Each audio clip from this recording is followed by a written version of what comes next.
a sneaker was invented. In common with hundreds of others, I was drafted there and we patrolled the streets, usually in pairs, without tangible result. We did, however, rather anticipate a great commercial invention. To our clumsy regulation boots, we nailed strips of rubber, and so ensured some measure of silence when walking. Unfortunately, the inquiry was under two separate directions. The city police, with their involvement with Catherine Eddowes' murder, the one canonical murder that took place in the city, held a separate investigation, and although the two forces were supposed to liaise, and did liaise quite well at ground level, the chiefs didn't get on, and the chiefs did not properly exchange information. Soon, citizens took matters into their own hands. We know that the vigilante groups arrested people on the streets. We get accounts of people being taken to stations and obviously embarrassed police officers having to arrest sort of quite respectable gentlemen out on the street. Possibly, too, they released the Ripper on occasion.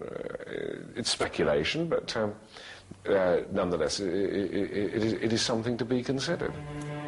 George Lusk, head of the Whitechapel Vigilante Committee, received a letter posted from hell, probably from the real killer.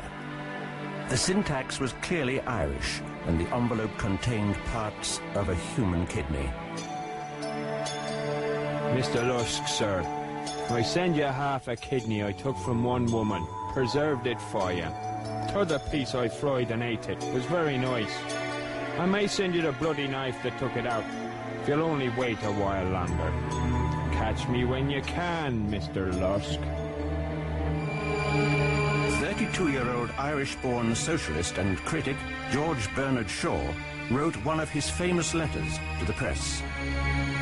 Less than a year ago, the West End was literally clamouring for the blood of the people hounding Sir Charles Warren to thrash and muzzle the scum who dared to complain that they were starving, behaving, in short, as the property class always does behave when the workers throw it into a frenzy of terror by venturing to show their teeth. Whilst conventional Democrats were wasting our time on education, agitation, and organisation, some independent genius has taken the matter in hand.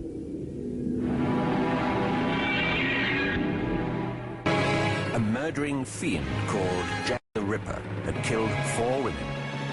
How many more would die before he was through? It escalates. It constantly escalates. And we see this more clearly probably in the Ripper case than in anything else. The constant escalation of mutilation. You've got the murderer. He's now working to some timetable of his own. It goes like this. 31st of August, he kills Polly Nichols. 8th of September, he kills Annie Chapman. 30th of September is the double event. He kills Stride and Eddowes. 8th of October, nothing happens. 30th of October, nothing happens. The night of the 8th, 9th of November, he meets his 5th and final victim. And this is this young prostitute called Mary Kelly.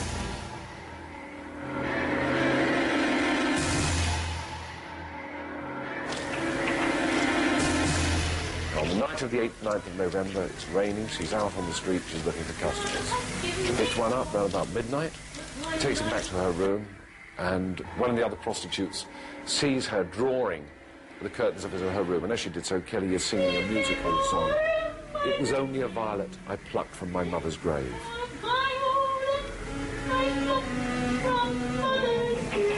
Around about 2:30 in the morning, she picks up the Ripper. Some people live in Miller's Court hear a faint cry of murder. It's almost certain that it was at that point that the Ripper, lying on the bed beside Mary Kelly, throws the sheet over her head and makes his first thrust through the sheet with a knife. He has several hours to work over.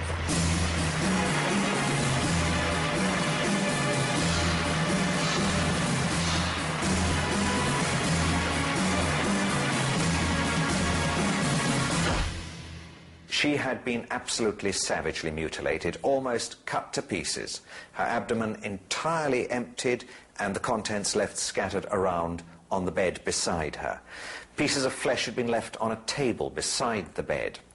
Her heart had been extracted from her thorax, and it is possible, from the way the doctor described this, that that was taken away. There is the photograph of the murder. She's lying on the bed facing the window. You can just see the puff sleeves of her chemise.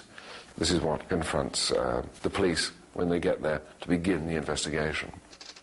News of Mary Kelly's savage death stunned the world.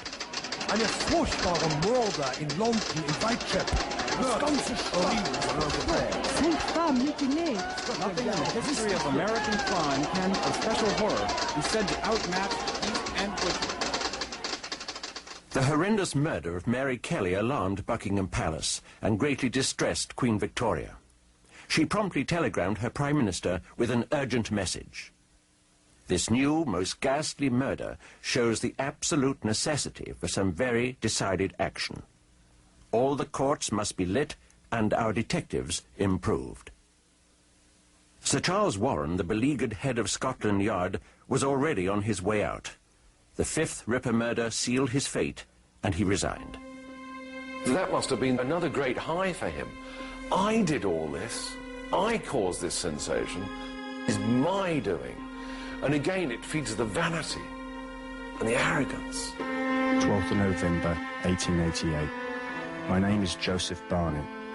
I reside... Mary Kelly's lover, Joseph Barnett, was summoned by the coroner to identify what was left of her decimated body. I have lived with the deceased 1 year and 8 months. Her name was Marie Jeanette Kelly. I have seen the body. I identify her by the ear and the eyes. Now, the Ripper had killed 5 women in ever-increasing acts of violence. Scotland Yard and the city police kept extra forces on the street and continued to search for the Phantom of Death.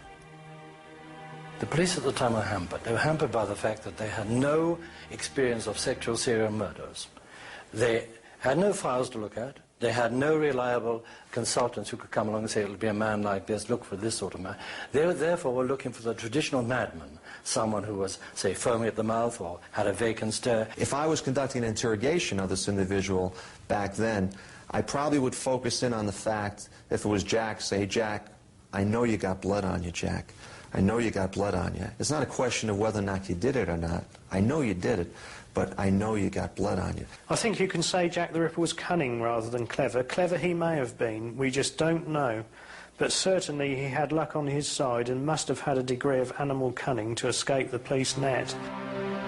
5 women had been brutally killed, and still nobody could name the man who had committed the crimes. 4 years later, in 1892, the file was closed on Jack the Ripper. 2 years later, Sir Neville Macnaghten, senior official of Scotland Yard, wrote a memorandum stating the 3 chief suspects he believed might have been the Ripper. No one ever saw the Whitechapel murderer. Many homicidal maniacs were suspected, but no shadow of proof could be thrown on any case. I may mention the case of 3 men. Mr. M. Druitt, said to be of good family, who disappeared at the time of the Miller's Court murder, whose body was found in the Thames about 7 weeks after that murder. He was sexually insane, and from private information, I have little doubt that his own family believed him to be the murderer. Michael Ostrog, a Russian doctor and a convict, who was subsequently detained in a lunatic asylum as a homicidal maniac. Kosminski, a Polish Jew and resident of Whitechapel. He had a great hatred of women, especially of the prostitute class. He was removed to a lunatic asylum in March of 1889. Macnaghten's memorandum was published in 1915, and ever since, criminologists have debated its merits. Chief Anderson of the Metropolitan Police wrote that the Ripper had been positively identified. He was a local Jewish man, picked up after the final murder and put into an insane asylum. He could not be named or tried because he had gone insane and was unable to defend himself. When you search the asylum records looking for an immigrant patient from Whitechapel who fits, there is only one who fits with the timing of the end of the murders, and that is a man called David Cohen, 23 years old, who was taken by the Metropolitan Police because he had had a fit of raving mania and they picked him up on the streets. He was taken by the police 4 weeks after the last murder. It looks as though David Cohen was the man they believed was Jack the Ripper.